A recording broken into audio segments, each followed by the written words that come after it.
A graça e a paz do Senhor, meus irmãos e minhas irmãs. Hoje vamos meditar em uma das parábolas mais conhecidas e profundas de Jesus, a parábola do semeador, registrada em Mateus capítulo 13, versículos 3 a 9. Talvez você já tenha ouvido essa história muitas vezes, porém, quanto mais olhamos para ela, mais percebemos que Jesus não estava apenas falando de agricultura. Ele estava falando do coração humano. Nesta mensagem, vamos entender por que algumas pessoas ouvem a palavra de Deus e são transformadas, enquanto outras permanecem as mesmas. Vamos descobrir qual tipo de solo representa a nossa vida hoje e como podemos nos tornar uma terra fértil para o Senhor. Abra sua Bíblia em Mateus capítulo 13, versos 3 a 9. Respire fundo, acalme o coração e permita que Deus fale com você através de sua palavra. Mateus 13, 3-9 diz: E de muitas coisas lhes falou por parábolas, dizendo: Eis que o semeador saiu a semear, e ao semear, uma parte caiu à beira do caminho, e vieram as aves e a comeram. Outra parte caiu em solo rochoso, onde não havia muita terra. Logo nasceu, porque a terra não era profunda. Mas, saindo o sol, queimou-se e secou, porque não tinha raiz. Outra caiu entre espinhos, e os espinhos cresceram e a sufocaram. Outra, caiu em boa terra e deu fruto.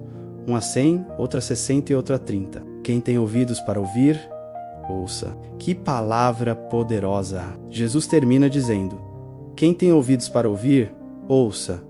Isso significa que nem todos ouviriam apenas com os ouvidos físicos. Era necessário ouvir com o coração. Antes de explicar os 4 solos, precisamos entender o cenário.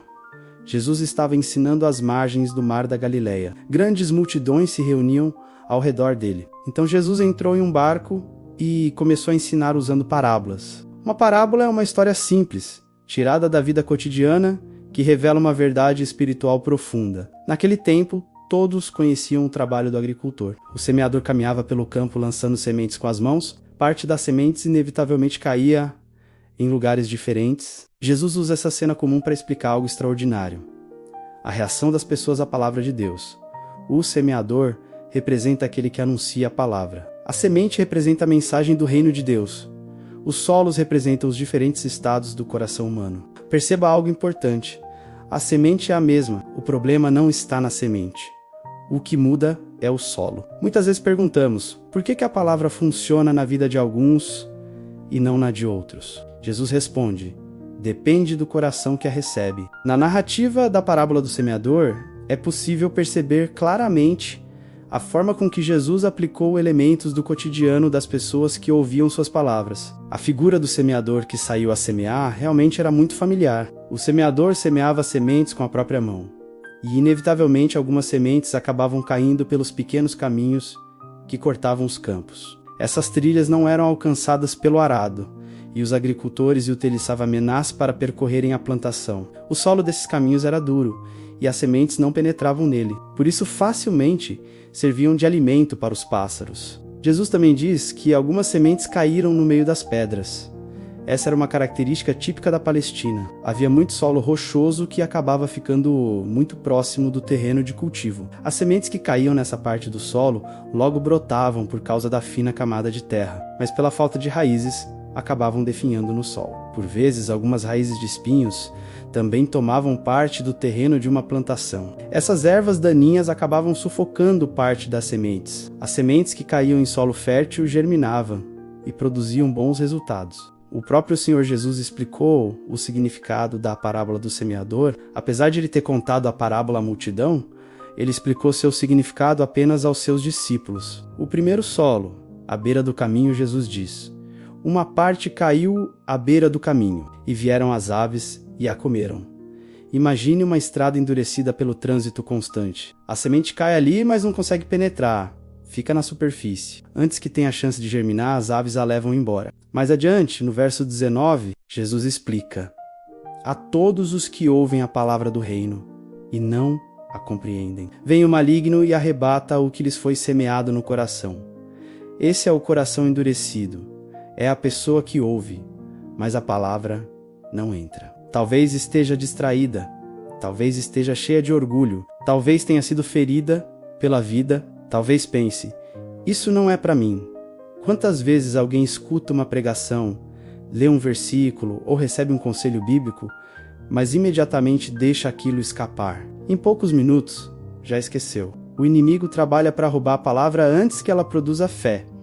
Ele usa distrações, incredulidade, entretenimento excessivo, preocupações e até mesmo a indiferença espiritual. Pergunta importante: meu coração está endurecido? Um coração endurecido não se forma de um dia para o outro. Ele vai ficando duro quando ignoramos repetidamente a voz de Deus. Cada vez que resistimos ao Espírito Santo, o solo fica mais compacto. Talvez hoje seja o dia em que Deus está arando o seu coração. Não deixe a palavra ficar apenas na superfície. Permita que ela penetre profundamente. O segundo solo rochoso, Jesus continua.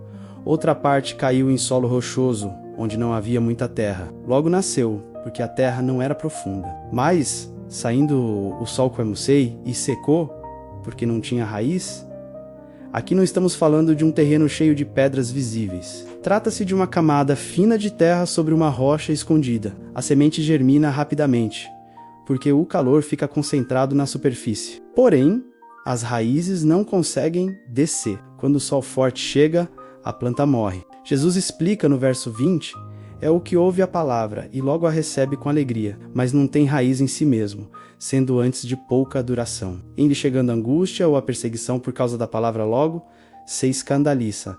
Esse é o coração superficial, a emoção, mas falta profundidade. A pessoa se entusiasma rapidamente, chora, canta, faz promessas, mas não desenvolve raízes espirituais. Raízes são formadas na intimidade com Deus, na oração, na leitura da palavra, na obediência diária e na perseverança. Sem raízes, a fé depende das circunstâncias. Quando tudo vai bem, a planta parece saudável. Quando chega o calor da prova, ela seca.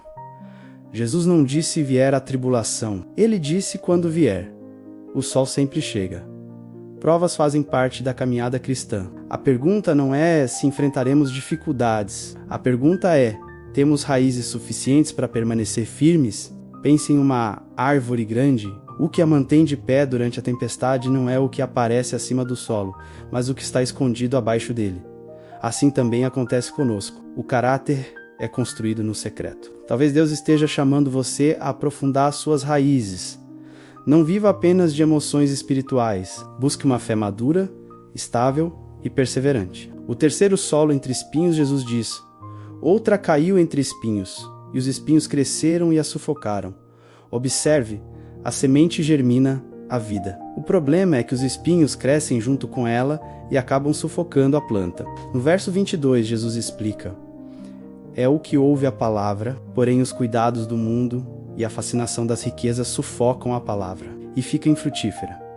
Aqui está um dos maiores perigos para os cristãos, um coração dividido. A pessoa ama a Deus, mas permite que outras coisas ocupem o centro da vida. Os espinhos representam preocupações excessivas, ansiedade, materialismo, busca desenfreada por sucesso, status, dinheiro e prazer. Nenhuma dessas coisas precisa ser má em si mesma. O problema acontece quando elas sufocam a palavra. Uma planta sufocada não morre imediatamente. Ela simplesmente deixa de produzir fruto. Esse é um retrato triste. Pessoas que frequentam a igreja, conhecem a Bíblia, mas vivem tão ocupadas e preocupadas que não têm tempo para Deus. Jesus disse: não podeis servir a Deus e às riquezas. O coração humano não consegue ter dois senhores. Pergunte a si mesmo: o que está competindo com Deus em minha vida? O que ocupa meus pensamentos durante o dia? O que mais consome meu tempo, energia e emoções? Os espinhos precisam ser arrancados. Isso exige decisões práticas. Reorganizar prioridades, separar tempo para Deus, aprender a confiar no Senhor e viver com contentamento. Muitos querem os frutos do reino, mas poucos querem remover os espinhos que impedem o crescimento. Hoje o Senhor pode estar mostrando exatamente quais espinhos precisam sair da sua vida. O quarto solo, a boa terra. Então Jesus chega ao último solo, outra, enfim, caiu em boa terra e deu fruto, um a 100, outro a 60 e outro a 30. A boa terra é o coração que ouve, recebe, compreende e obedece à palavra. Não significa um coração perfeito, mas um coração disponível, humilde e ensinável. Na boa terra a semente entra, cria raízes, cresce e produz fruto. Esse é o objetivo final de Deus: frutificação. Quais são os frutos? Amor, alegria, paz, paciência, bondade, fidelidade, mansidão, domínio próprio, vidas transformadas, serviço ao próximo, perseverança na fé e testemunho de Cristo. Note que Jesus menciona diferentes quantidades: 100, 60 e 30. Nem todos produzirão na mesma medida, mas todos os verdadeiros discípulos produzirão algum fruto. O importante não é comparar-se com os outros, mas permanecer fértil diante de Deus. A boa terra também foi preparada. Houve arado, remoção de pedras e retirada de espinhos. Da mesma forma, Deus trabalha em nós ao longo da vida, moldando nosso coração para receber sua palavra. Talvez você pense: meu coração já foi duro, superficial ou cheio de espinhos. A boa notícia é que solos podem ser transformados. O Senhor é especialista em restaurar terras improdutivas. Como cultivar um coração fértil? Primeiro, ouça a palavra com atenção. Não apenas escute, medite. Segundo, receba a palavra com humildade. Deixe Deus corrigir, ensinar e direcionar. Terceiro, aprofunde as raízes. Desenvolva uma vida constante de oração, leitura bíblica e comunhão com o Senhor. Quarto, remova os espinhos. Identifique tudo o que está sufocando sua vida espiritual. Quinto, obedeça. A palavra produz fruto quando é praticada, não apenas admirada. A transformação não acontece de uma vez, mas dia após dia, enquanto permanecemos diante de Deus. Aqui já há uma clara indicação do significado de 3 elementos dessa parábola. Primeiro, a semente da parábola do semeador é uma representação da palavra de Deus. Segundo, o semeador é uma figura do próprio Cristo e, consequentemente, de todo aquele que se ocupa do serviço de proclamar o Evangelho. Terceiro, o solo citado na parábola do semeador, cada qual com sua particularidade, é uma indicação do coração humano. Lições da parábola do semeador. A parábola do semeador traz lições muito importantes derivadas de seu significado principal. Aqui destacamos 3 delas. Em primeiro lugar, a parábola do semeador ensina que a semente do Evangelho alcança diferentes solos e apresenta resultados distintos em cada um deles. A maioria das pessoas, por diversos motivos, não recebe as boas novas para a salvação. Algumas pessoas possuem um coração insensível que não responde positivamente ao convite do Evangelho. Essas pessoas nem mesmo refletem na mensagem anunciada. Outras possuem um coração impulsivo, que no calor da emoção acaba recebendo superficialmente a mensagem. Uma vez que a emoção passa, essas pessoas voltam à sua antiga vida de pecado. Outras pessoas possuem um coração muito ocupado com as coisas desta vida. Ludibriadas com desejos terrenos e ilusões de riquezas, essas pessoas desprezam o verdadeiro tesouro que poderiam encontrar. Mas finalmente há aquelas pessoas que possuem um coração bem preparado, um coração que responde positivamente à palavra de Deus. Consequentemente, em segundo lugar, é inegável que essa parábola destaca,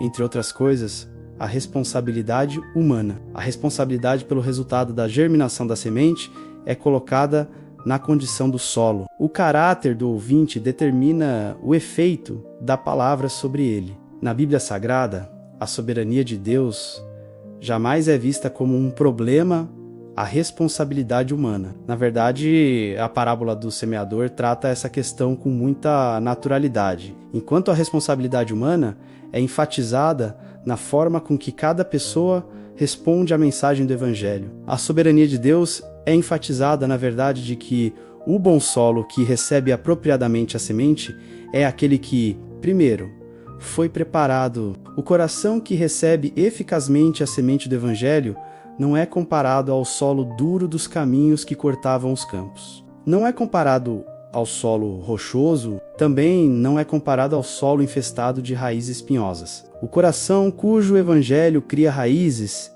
é comparado ao bom solo. Obviamente, o bom solo de uma plantação é aquele devidamente arado e tratado para receber a semente. Nesse ponto, é possível dizer que a parábola do semeador aponta para a obra do Espírito Santo. Ele é quem prepara e regenera o coração do homem, tornando-o boa terra para a semente do Evangelho. Ele é quem aplica a obra redentora de Cristo no pecador. Em terceiro lugar, a parábola do semeador mostra que a frutificação é uma marca do verdadeiro cristão, todo genuíno discípulo de Jesus. Cristo necessariamente irá frutificar para a glória de Deus. O próprio Jesus fala claramente disso na alegoria da videira e os ramos João 15. Todavia, o grau de frutificação não é igual para todos. Uns produzem 100%, outros 60% e outros 30%. A parábola do semeador não é apenas uma história sobre 4 tipos de pessoas. Ela é um espelho para cada um de nós. Em diferentes momentos da vida, podemos encontrar áreas endurecidas, áreas superficiais, áreas sufocadas e áreas férteis dentro do mesmo coração. A pergunta final não é: qual solo meu vizinho é? A pergunta é: que tipo de solo eu sou hoje? Jesus continua semeando sua palavra. Ele não desistiu de você. Mesmo que sua vida pareça seca ou improdutiva, o Senhor pode preparar sua terra novamente. Hoje, entregue seu coração ao grande semeador. Peça que ele quebre o que está duro, aprofunde o que está superficial, arranque os espinhos e faça de você uma boa terra que produz fruto para a glória de Deus. Senhor Jesus, obrigado pela tua palavra. Nós reconhecemos que muitas vezes nosso coração se torna duro, superficial ou cheio de preocupações. Hoje pedimos: prepara nossa terra, quebra tudo o que impede a tua palavra de entrar, dando-nos raízes profundas para permanecer nas provas. Arranca os espinhos que sufocam nossa vida espiritual. Faz de nós uma boa terra, capaz de produzir fruto abundante para a tua glória. Que a semente do teu reino cresça em nós e transforme nossa vida, nossa família e nosso testemunho. Em nome de Jesus. Amém. Se esta mensagem falou ao seu coração, escreva nos comentários: Senhor, faz de mim uma boa terra. Compartilhe esse estudo com alguém que precisa ouvir a palavra de Deus e continue buscando ao Senhor todos os dias. Que Deus abençoe você e faça sua palavra frutificar abundantemente em sua vida.